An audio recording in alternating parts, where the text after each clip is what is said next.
Hello everyone, I am Dr. Umesh Dubey and welcome back to our Facebook page kidney Mantra by doctor Umesh Dubey. और जैसे कि हमने last video में ये discuss किया था कि हम इस पे चर्चा करेंगे कि किडनी की बीमारी जो जब फाइनल स्टेज में पहुंच जाती है, आखिरी स्टेज में पहुंच जाती है, तो डायलिसिस की ज़रूरत पड़ती है। तो इस डायलिसिस जैसे एक डरावना शब्द आजकल समाज में उत्पन्न हो गया है, उससे किस तरह से बचा जा सके। मतलब सिंपल शब्दों में ये कहा जाए कि अगर किडनी की बीमारी आपकी तेज़ी से बढ़ रही है तो उसे किस तरह से रोका जा सके कि आप डायलिसिस पे ना जाएं। तो इसमें मैं कहूँगा कि डायलिसिस पे ना जाने के लिए सबसे पहले ज़रूरी है कि आप अपने नियरेस्ट पॉसिबल किडनी स्पेशलिस्ट या नेफ्रोलॉजिस्ट जो जिसे कहा जाता है उनसे कंसल्ट करें और उनसे अपनी सारी चीज़ें बताएं और उनको अपनी सारी जांचें दिखाएं कि हमें किडनी की प्रॉब्लम कब से है, क्या कारण है किडनी की प्रॉब्लम को लेकर और क्या क्या कॉम्प्लिकेशंस हैं। सबसे ज़रूरी पहले है कि आप अपने गुर्दा रोग विशेषज्ञ से कंसल्ट ज़रूर करें।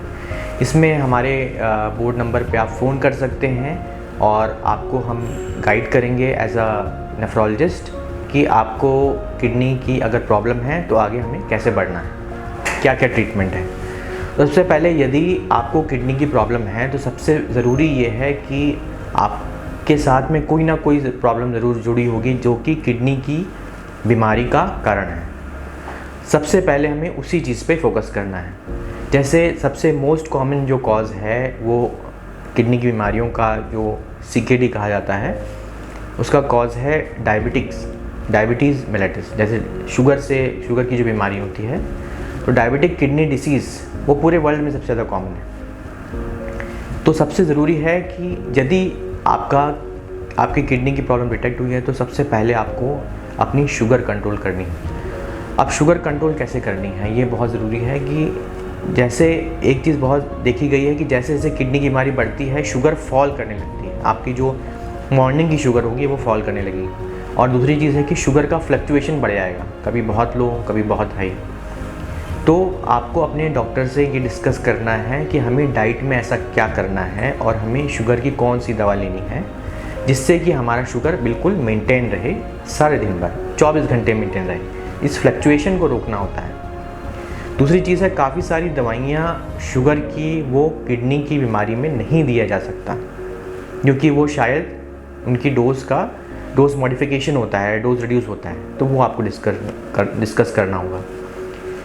सेकेंड चीज़ जो और बीमारियां हैं जैसे कि ब्लड प्रेशर से जो किडनी में प्रॉब्लम होती है और शुगर के मरीज़ों में अक्सर ब्लड प्रेशर बहुत कॉमन है।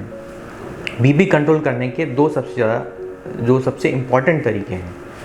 नंबर 1 कि आप बीपी की दवाई टाइम से लीजिए और नंबर 2 बीपी चेक करिए, घर पे चेक करिए। यदि आप ये दो चीज़ें करते हैं, एक कि आप बीपी दवा टाइम से ले रहे हैं और चेक कर रहे हैं, और यदि बीपी बढ़ा हुआ पा रहे हैं तो अगेन आपको अपने डॉक्टर के पास जाना है। जिससे क्या होगा, वो किस समय आपका बीपी बढ़ रहा है, सुबह बढ़ रहा है, दोपहर में बढ़ रहा है, रात में बढ़ रहा है, उस तरीके से उस समय आपका बीपी कंट्रोल करना ज़रूरी है। जैसे शुगर का फ्लक्चुएशन हमने कंट्रोल किया है वैसे हमें ब्लड प्रेशर का फ्लक्चुएशन भी कंट्रोल करना पड़ेगा। ये दो चीज़ें बहुत इंपॉर्टेंट हैं। एक होता है ABPM, that is ambulatory blood pressure monitoring. उसमें एक इंस्ट्रूमेंट होता है जो कि BP की मशीन की तरह होता है, वो आपके हाथ में लगा दिया जाता है और वो 24 घंटे आपका ब्लड प्रेशर देखता है। उससे पता लगता है कि BP का फ्लक्चुएशन कहाँ है। तो इस तरीके से नंबर 1 आपको शुगर कंट्रोल करनी है, नंबर 2 आपको ब्लड प्रेशर कंट्रोल करनी है। दूसरी चीज़ आपको ये ध्यान देना है कि यदि आपका ब्लड प्रेशर बहुत हाई है और ब्लड प्रेशर कंट्रोल नहीं हो रहा है और साथ में किडनी की प्रॉब्लम है, तो काफ़ी सारी ऐसी दवाइयाँ हैं जो आप नहीं दे सकते, जिससे कि हो सकता है आपकी किडनी को और क्षति पहुंच जाए और इंजरी हो जाए, किडनी की प्रॉब्लम बढ़ जाए। तो ये बहुत ज़रूरी है कि एक नेफ्रोलॉजिस्ट जो गुर्दा रोग विशेषज्ञ होते हैं वही इस चीज़ को समझ सकते हैं, बता सकते हैं। बिना किडनी के टेस्ट को किए हुए कोई भी ब्लड प्रेशर की दवा शुरू करना सही राय नहीं होता है। अगर वो बहुत ज़्यादा बड़ा हुआ है तो और भी दवाइयाँ हैं जो कि किडनी के लिए सेफ़ हैं। तो ये बात दोस्तों समझिए कि किडनी को डैमेज कर सकती हैं कुछ ब्लड प्रेशर की दवाएं, मतलब कुछ ब्लड प्रेशर की दवाइयाँ भी किडनी के लिए नुकसान दे सकती हैं। तीसरी चीज़ आती है कि यदि इसके अलावा आपको कोई प्रॉब्लम है, जैसे आपका यूरिक एसिड बढ़ा हुआ है, आपको थायराइड की प्रॉब्लम है, आपको हार्ट की प्रॉब्लम है, या प्रोस्टेट की प्रॉब्लम है, या किडनी स्टोन्स की प्रॉब्लम है, तो इनको वक्त वक्त पर जांच कराना है। जैसे यदि आपको हार्ट की प्रॉब्लम है तो आपको हार्ट की जो डॉक्टर्स को दिखा रहे हैं, आप जो कार्डियोलॉजिस्ट से आप ट्रीटमेंट ले रहे हैं, तो वो आपके ब्लड प्रेशर को कंट्रोल रखेगा। हार्ट की जो कंडीशन है, अगर आपको एंजियोग्राफी की ज़रूरत है, एंजियोप्लास्टी की ज़रूरत है, या बाईपास की ज़रूरत है, तो उसको कराना है टाइम पे। यदि वो नहीं कराते हैं तो आपकी किडनी की प्रॉब्लम बढ़ेगी, क्योंकि हार्ट के थ्रू ही आपका ब्लड किडनी तक पहुंचता है। तो कहीं ना कहीं हार्ट की प्रॉब्लम आपके किडनी पे जो ब्लड चढ़ाती है, ब्लड पहुंचाती है, वो कॉम्प्रोमाइज़ होगी, तो किडनी की प्रॉब्लम बढ़ेगी। दूसरा एक बहुत ज़रूरी चीज़ है जो होता है, इसको कॉन्ट्रास्ट इंड्यूस नेफ्रोपैथी बोलते हैं। जब भी आप एंजियोग्राफी कराते हैं या एंजियोप्लास्टी कराते हैं, तो इन सब चीज़ों में, या कोई भी ऑपरेशन कराते हैं और आपको हार्ट की प्रॉब्लम है, तो डाई का यूज़ होता है, वो आपकी किडनी को नुकसान पहुंचाती है। और यदि ऑलरेडी आपकी किडनी डैमेज है तो डाई जो है, जो आपने एंजियोग्राफी में यूज़ की है, वो और ज़्यादा किडनी की प्रॉब्लम को बढ़ाएगी। अब आते हैं हम प्रोस्टेट की प्रॉब्लम को लेके, जिससे कि पेशाब पूरी उतर नहीं पाती और गुर्दों में सूजन आती है, गुर्दों में डैमेज होता है, यूरिन में इन्फेक्शन होता है जो गुर्दों तक पहुंच जाता है। स्टोन की प्रॉब्लम है जो किडनी को डैमेज करती है, किडनी में इन्फेक्शन करती है, इससे किडनी डैमेज होती है। तो अगर यही सब चीज़ें काफ़ी लंबे समय तक चलेंगी तो किडनी में इरिवर्सिबल डैमेज हो जाएगा और फिर वो दोबारा चांस नहीं मिलेगा। मतलब दोस्तों, मैं ये समझाना चाहता हूँ कि अगर ये सारे फैक्टर्स जो मैंने बताए, इनको आपने टाइम पे इसका ट्रीटमेंट नहीं किया और ये सोच लिया कि हम बाद में करा लेंगे, तो इससे आपकी किडनी को परमानेंट डैमेज हो जाएगा। और किडनी में परमानेंट डैमेज रिवर्सिबल नहीं होता है, तभी उसे परमानेंट कहा जाता है।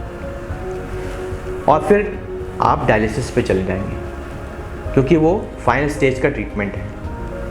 तो ये चीज़ दोस्तों बहुत ज़रूरी है समझना कि डायलिसिस से बचने के लिए, जो कि एक ट्रीटमेंट है किडनी के पेशेंट में, उसे कैसे बचा जा सके।